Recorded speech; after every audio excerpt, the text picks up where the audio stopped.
China just unveiled a robot that its creators claim is 96% indistinguishable from a real human being. Warm skin, breathing chest, over 300 micro-expressions, body temperature maintained at the exact range of a living person, pores you can see, veins visible beneath the surface, fingerprints, the ability to detect when you are tired, play soothing music, and ask in a soft voice whether you would like a shoulder massage. The promotional videos look like something between a Netflix science fiction series and the most ambitious product launch in the history of consumer technology. Romantic seaside scenes, warm family moments, elderly care sequences that made people genuinely emotional. A robot so carefully designed to replicate human presence that viewers watching the footage felt something they were not expecting to feel. They felt connected to it. Within less than a month of pre-sales opening, orders exceeded 13,000 units. People were placing deposits of 30,000 yuan to secure their place in line. The internet was calling it the most significant consumer technology launch since the smartphone. Chinese media was describing it as proof that the country had not just caught up with the West in robotics, it had lapped it. And then the actual launch event happened, and America started paying very close attention, because what appeared on that stage in Shenzhen in June 2026 was not what the promotional videos had promised, not even close. And the gap between what was shown in the marketing and what appeared under the lights of that launch event tells a story about China's humanoid robot industry that goes far deeper than one company's bad presentation. It tells a story about an entire industry built on a foundation that has serious cracks running through it. And those cracks look very familiar to anyone who watched what happened to China's electric vehicle industry when the subsidies started running out and the reality started catching up with the narrative. Stay with me, because this story has layers. And by the time we get to the remote control bag, you are going to understand exactly why America is watching this so carefully. Before we go further, hit the like button right now. This kind of investigative breakdown takes serious research, and directly helps this reach more people who need to see the full picture rather than just the promotional version. Subscribe and turn on notifications. This story is not finished, not even close. Let us get into it. To understand why the UBTech U1 launch became one of the most talked about disasters in recent Chinese technology history, you first need to understand what the company was promising. UBTech is not a startup. It is not a garage operation run by enthusiastic engineers with no track record. It is a publicly listed company with over a decade of experience in industrial robotics. Their Walker series of industrial humanoid robots has real deployment history in real facilities. This is a company that knew what it was doing when it designed its marketing campaign. And the marketing campaign for the U1 Ultra was extraordinary.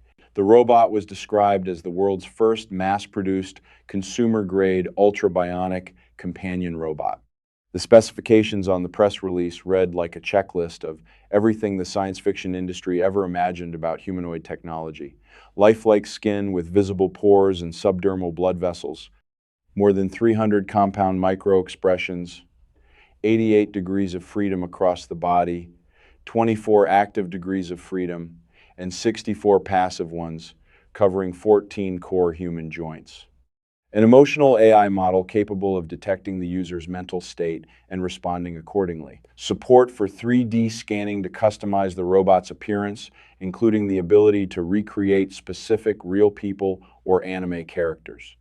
The male version stands 1.83 meters tall, the female version 1.68 meters. The promotional footage showed both versions moving through carefully lit environments that felt cinematic rather than clinical, blinking naturally, smiling and forming soft dimples, turning their heads with the quality of attention rather than the mechanical pivot of a machine. The launch event theme was announced as Love is Eternal, 13,000 pre-orders, 30,000 yuan deposits. People genuinely excited about what they were about to see. And then the robot appeared on stage for approximately 2 minutes. 2 minutes. In a launch event that ran for 3 to 4 hours, the robot appeared, performed a brief movement sequence, and then was guided off stage. For most of those 2 minutes, it was covered from the neck down. The silicone head was visible, the body was not. And what was visible in the head moved with a quality that multiple viewers described using the same word: stiff. The comment section on the live stream filled immediately, then the comment section was disabled, then it disappeared entirely. The founder turned off the ability for viewers to respond in real time to what they were watching. That decision, more than anything else the event produced, told the audience everything they needed to know about how the company felt the launch was going. The reaction on Chinese social media afterward was not mild disappointment. It was genuine fury. You live streamed for 3 to 4 hours and the robot appeared for 2 minutes. You covered the entire body. Only the head was showing, and even that looked stiff. You are selling this for over 100,000 yuan, and this is your presentation. You turned off the comments because you knew what people were going to say. This is not a product launch. This is a cancellation event. That last phrase circulated widely. Not a product launch, a cancellation event. The gap between the promotional videos and what appeared on stage was not a matter of slightly managing expectations or acknowledging that a first-generation product has limitations. The gap was between a cinematic vision of the future and a silicone head moving stiffly under stage lights, while the body it was attached to remained hidden beneath clothing for the entire duration of its time on stage. Critics called it an expensive talking silicone doll, a piece of metal that cannot cook or clean, relying entirely on AI speech and a silicone face. For a product priced above 100,000 yuan, that description landed with the weight of a genuine betrayal of trust. And this is where America started paying attention. Not because one Chinese company had a bad launch event, but because of what the launch event revealed about the industry surrounding that company. Here is the detail that changes the entire conversation about China's humanoid robot industry. And it is a detail that Chinese industry observers have been discussing quietly for some time while the promotional videos kept getting shared internationally as evidence of an unstoppable technological revolution. It is called the remote control bag. In the early days of humanoid robot demonstrations in China, a pattern emerged. The robot would perform impressively in a public setting, moving smoothly, interacting naturally, appearing to respond to its environment with something that looked like genuine intelligence. Audiences were amazed. Footage spread internationally. The narrative of China's robot revolution gained momentum. Then people started noticing something in the footage. Someone was always nearby, following the robot at a slightly uncomfortable distance, moving when the robot moved, stopping when the robot stopped. These were the operators, running what industry insiders started calling the remote control bag. A human operator walking near the robot, sometimes with a controller literally hidden inside a bag, managing the robot's movements and responses in real time while the robot appeared to the audience to be operating autonomously. When this was first noticed and shared online, the reaction produced genuine laughter mixed with genuine anger. It looked so embarrassing, one user said, that it was even filmed and spread online. The operator chasing after the robot holding a remote control became a meme. So the industry adapted. They developed what insiders called reverse remote control. Operators trained to stand nearby, pretending to be casual observers while controlling the robot with their hands behind their backs or hidden inside bags. The goal was to make the human assistants invisible, to preserve the impression of autonomy. This is not a fringe practice. Industry observers note that many of the most celebrated robot demonstrations in China, including performances at events with national television coverage and hundreds of millions of viewers, relied on layers of human assistance, manual tuning, and remote operation that were never disclosed to the audience watching. Some of the gala performances that generated the most international attention reportedly cost tens of millions of yuan to stage. The robots appeared to be performing independently. Behind the scenes, teams of operators were managing their every movement. When you understand this context, the UB Tech U1 launch looks different, not as an isolated failure of one company's preparation for a product reveal, as a moment where the gap between the performed version of China's robot capability and the actual version became temporarily and publicly visible in a way that could not be managed or edited out. Now, here is where the story gets genuinely serious. and where the comparison to America's concerns becomes most relevant. What is happening in China's humanoid robot industry right now looks remarkably similar to something that happened in China's electric vehicle industry not very long ago. So similar that industry observers are using almost identical language to describe both situations. The EV playbook worked like this. Massive government subsidies created an environment where companies could build capacity faster than genuine market demand justified. Marketing claims outpaced actual product capability. Consumers made deposits and purchases based on promotional promises that the delivered product did not always fulfill. International observers looked at the scale of the operation and concluded that China was winning the race. And then the subsidies started changing, the overcapacity became impossible to ignore, and the gap between the narrative and the reality became public in ways the industry had not planned for.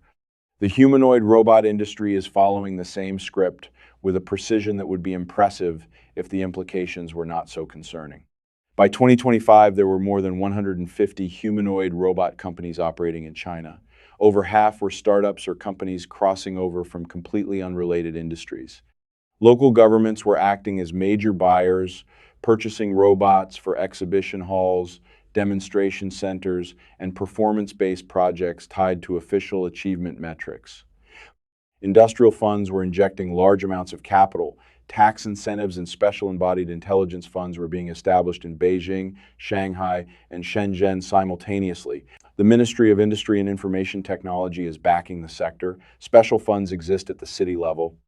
The policy environment is designed to produce a specific outcome, and that outcome is measured in units shipped and demonstrations staged and international headlines generated rather than in genuine consumer value delivered. UBTech's 13,000 pre-orders look impressive as a headline number. Industry observers note that in the current phase of China's humanoid robot market, a significant portion of early orders come from demonstration use, government procurement, and enterprise showcase scenarios.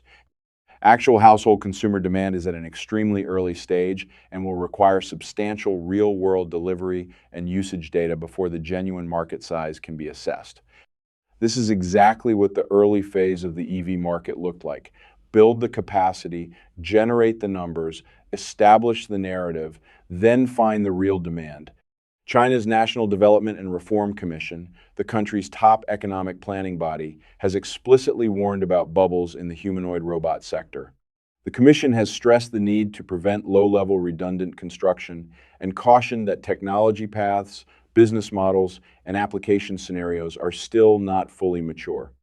Industry figures have publicly warned about speculative dynamics. Some venture capital firms have already begun signaling exits due to unclear commercialization paths. The warnings are coming from inside the building, and America is listening to them carefully. This is where the global picture becomes important, because the narrative that China's humanoid robot industry has generated internationally is one of complete and comprehensive dominance. And that narrative deserves a more honest assessment. The global humanoid robot competition has three layers: the physical hardware, the software intelligence, and the real-world deployment capability. On hardware, China's position is genuinely strong. Years of investment in the electric vehicle supply chain have produced real advantages in batteries, harmonic reducers, and sensor technology. Chinese companies can produce humanoid robot hardware at a fraction of what Western equivalents cost. This cost compression is real, it is significant, and it is something that American and European companies are watching with genuine concern. But hardware is not the whole competition. It is not even the most important part of the competition. The United States currently holds a leading position in what matters most at this stage of the technology's development: embodied intelligence, general purpose AI systems, the ability to train a robot to understand novel situations it has never encountered before and respond to them appropriately without human assistance. Tesla's Optimus robot is being tested for factory tasks with an emphasis on long-term learning and generalization. The goal is not a robot that can perform a specific set of preset interactions in a controlled environment. The goal is a robot that can figure out what to do in situations its designers did not specifically prepare it for. That is a fundamentally different engineering challenge than building a robot with realistic skin and 300 micro expressions. Boston Dynamics produces robots with movement capability that no Chinese manufacturer has matched. Dynamic balance, running, jumping, recovering from unexpected physical disturbances. The kind of movement that works in the real world rather than on a controlled stage. What UBTech demonstrated in Shenzhen was a robot that performed preset interactions in a controlled environment and still struggled to do that convincingly under live conditions. The gap between that and what genuine general-purpose embodied intelligence looks like is significant and will not be closed by better silicone skin or more micro-expressions. China is a formidable competitor in this race. It is not yet a winner. And the distinction matters enormously for anyone trying to understand what is actually happening rather than what the promotional videos are claiming is happening. There is also an ethical dimension to this story that deserves honest attention. The UBTech U1 is marketed specifically at two groups: single young urban adults in China, a population that is large and growing and experiencing genuine loneliness in ways that represent a real social challenge, and elderly people in need of care and companionship. The marketing language is deliberately designed to target these vulnerabilities. Always loyal, always focused on you, always there. The promotional framing explicitly positions the robot as a solution to emotional needs that human relationships are not reliably meeting. There are already documented cases of what this marketing approach produces when deployed without ethical constraint. Investigative reporting has exposed elderly care robot schemes where operators use AI-generated promotional videos to claim robots can cook, clean, raise children, and provide round-the-clock companionship. What they are actually selling is basic AI courses to elderly consumers.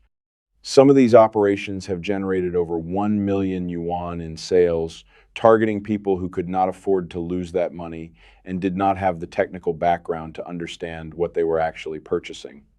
The U1 is a legitimate product from an established company. It is not the same as a fraudulent elderly care scheme, but it exists in an industry atmosphere where the distance between legitimate product and exploitative scheme is not always clearly marked, and where the marketing language used by legitimate companies and fraudulent ones sounds remarkably similar. Always loyal, always focused on you, always there. Those promises, delivered to someone who is genuinely lonely, carry a weight that a specification sheet does not capture. And when the product that arrives cannot cook, cannot clean, operates for 2 to 4 hours before needing to charge, and performs its interactions from a library of preset responses rather than genuine understanding, the emotional cost of the disappointment is not simply financial. So here is the complete picture. China has built some genuinely impressive humanoid robot technology. The hardware achievements are real, the cost compression is real, the scale of investment and the speed of development are real. None of that disappears because one launch event went badly or because some demonstrations have relied on hidden human operators. But the gap between what is being marketed and what currently exists is significant. The gap between the promotional videos and the stage performance is significant. The gap between the claims of 96% human realism and the stiff silicone head visible under the lights of a launch event whose theme was "Love is Eternal" is significant. And the structural parallel to the electric vehicle industry, the subsidy-driven capacity building, the narrative first market second approach, the warnings from China's own planning commission about bubbles and redundant construction, these are not small concerns that get resolved by the next generation of hardware. They are systemic patterns, and systemic patterns repeat until the system that produces them changes. America is watching China's humanoid robot industry carefully, not because it is not impressive, because it is impressive enough to take seriously. And taking it seriously means looking honestly at both what it has achieved and what it has not yet achieved. At both the promotional videos and what appeared on stage in Shenzhen in June 2026, the robot blinked. It smiled. It asked in a soft voice whether you were tired from overtime and whether you would like a shoulder massage. And then the comment section was turned off. That detail tells you more about where China's humanoid robot industry actually stands than any specification sheet or pre-order number or promotional video ever could. The race is real, the competition is real, the technology is developing faster than most people outside the industry realize, but the 96% human robot that was promised to 13,000 people who paid 30,000 yuan deposits is not yet here. And until it is, the gap between the promise and the reality is worth paying very close attention to. If this gave you something to think about, hit the like button. It genuinely helps this reach people who want the real story rather than the promotional version. Subscribe and turn on notifications because this story is going to develop significantly in the months ahead, and you want to be there when it does. Drop a comment and tell me what you think. Is this a temporary growing pain for a technology that will deliver on its promises eventually?